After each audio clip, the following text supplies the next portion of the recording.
Hi hello welcome to our channel. నేను మీ గౌతమి.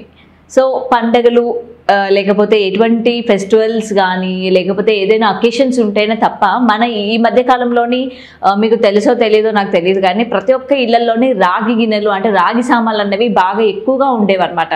రాగి ఇత్తడి ఈ సామాన్లు మనకి పూర్వకాలంలో అంటే మీ అమ్మమ్మలు కానీ నానమ్మలు కానీ ఇళ్ళకి వెళ్తే మీకు కనిపిస్తూ ఉంటాయి. అటక మీద పెడుతూ ఉంటారు రాగి గిన్నెలు, ఇత్తడి గిన్నెలు చాలా వెయిట్ ఉంటూ ఉంటాయి. మీకు ఐడియా వచ్చే ఉంటుంది. అంటే ఇప్పుడు ఏంటంటే ఎవరు పెళ్ళిళ్ళకి సారీగా ఇంతకు ముందు ఇచ్చేవాళ్ళు, ఇప్పుడు ఏంటంటే చాలా తక్కువ అయిపోయింది. వాటికి సంబంధించి ఎవరో కొంతమంది మాత్రమే ఇస్తున్నారు. లేదంటే మోస్ట్ ఆఫ్ ద పీపుల్ ఏంటంటే ఈ స్టీల్ ఐటమ్స్ పెట్టేస్తూ ఉన్నారు అనమాట. అయితే ఈ రాగి గిన్నెలు, ఇత్తడి గిన్నెలు దీనికి ఇవ్వకపోవడానికి కానీ మనం ఇంట్లలో ఈ రోజు కాలంలో తక్కువగా ఉండడానికి మెయిన్ రీజన్ ఏంటంటే మెయింటెనెన్స్ అనమాట. దాన్ని మెయింటైన్ చేయడం కూడా చాలా కష్టం.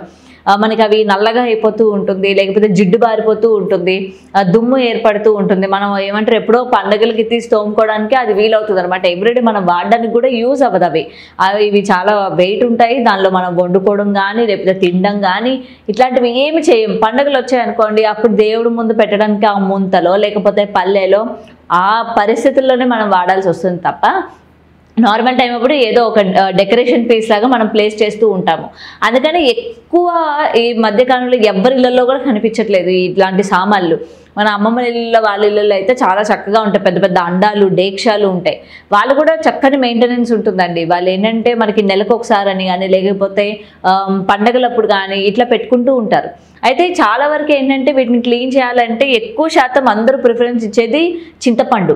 చింతపండుతో క్లీన్ చేసేద్దాం, లేకపోతే ఇటుక పౌడర్ చేసి చింతపండు ఇటుకతో క్లీన్ చేద్దాం అని చూస్తూ ఉంటారు. అయితే దీనివల్ల ఏంటంటే మనకి ఇటుక దానివల్ల ఈ గిన్నెలు ఏవైతే ఉంటాయో దాని మీద గీతలు బారడం కానీ గీతల్లాగా రావడం కానీ ఇట్లాంటివి మళ్ళీ ఫామ్ అయ్యే ఛాన్సెస్ ఉంటాయి అన్నమాట. మరి అలా కాకుండా సింపుల్గా ఎలా క్లీన్ చేసుకోవాలి, వాటిని తెల్లగా రావాలంటే ఏం చేయాలి అనుకుంటున్నారా? జస్ట్ ఒక 2 ఐటమ్స్ ఉంటే చాలు, చాలా మంచిగా అవి తెల్ల మెరుస్తూ ఉంటాయి అన్నమాట. ముందుగా మన ఇంట్లో కల్లుప్పు అందరికీ ఐడియా ఉంటుంది. ఈ కల్లుప్పు అలాగే నిమ్మకాయ కల్లుప్పు తీసుకోండి. మీ ఇంట్లోని కొబ్బరి పీచు కానీ ఉంటే మనం ఏంటంటే ఇప్పుడు మనం వాడుతున్న గిన్నెల పీసులతో వాడితే అసలు ప్రయోజనం ఉండదండి. దానికి పేరుకుపోయిన మురికి అనేది రాదు. ఈ కొబ్బరి పీసు కానీ పెట్టుకుంటే చాలా మంచిదన్నమాట.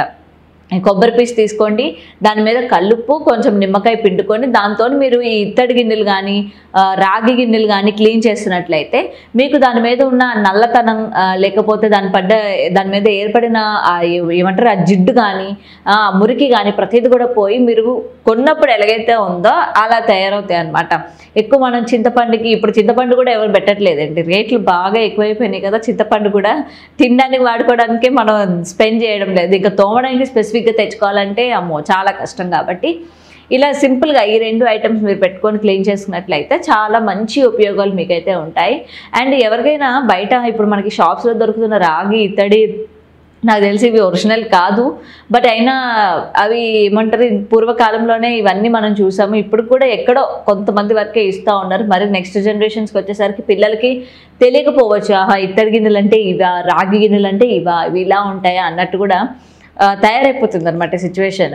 కాబట్టి వీలైనంత వరకు పిల్లలకి కూడా చెప్తా ఉండండి. అటువంటి గిన్నెలు కానీ ఇట్లాంటివి ఏవి కూడా పాడు చేసుకోవద్దు.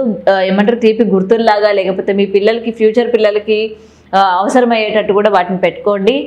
చాలా మంచిగా ఉంటుంది. మనం మెయింటైన్ చేయాల్సి వస్తుంది. ఎవరు మెయింటైన్ చేస్తారు ఈ రోజుల్లోనే అని చెప్పి నిర్లక్ష్యం చేయొద్దు. ఇటువంటి సామాన్లు ఎవరి దగ్గరైనా ఉంటే చక్కగా పాడు చేసుకోవద్దు, మంచిగా పెట్టుకోండి. సో ఈ టిప్ మీకు బాగా నచ్చిందనే అనుకుంటున్నాను. మరిన్ని టిప్స్ కోసం చూస్తూనే ఉండండి today tomorrow channel. Thanks for watching.